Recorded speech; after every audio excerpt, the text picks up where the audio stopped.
সামনে ওহী নিয়ে আসছেন। নবীর কোলে বসা আছেন হলো হুসাইন রাদিয়াল্লাহু তাআলা আনহু। হুসাইন বসা আছেন, জিবরাইল ওহী নাজিল করবেন, কিন্তু হুসাইন তো বসা, ওহীর কার্যক্রম শুরু করা যাচ্ছে না। রাসূল বলছেন, না না, তোমার সামনে এসে কে বসলো, তুমি তাকে চেনো? কে বলতেছে, না না, এই লোকটা তো মাঝে মাঝে আপনার কাছে আসে, কিন্তু মতলব ভালো না। ছোট বাচ্চারা তো এরকমই কয়, তাই না? রাসূল বলেন, কেন, কি হয়েছে?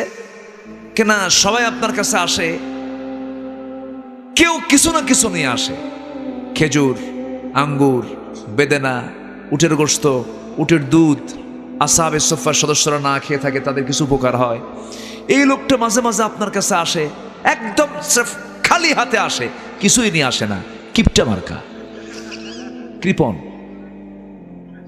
আমার নবীজি মুস্কি মুস্কি হাসি মারলেন, চোখের ভাষায় বোঝাচ্ছেন, নাতি আমার আচ্ছা, কঠিন নাতি, নাতির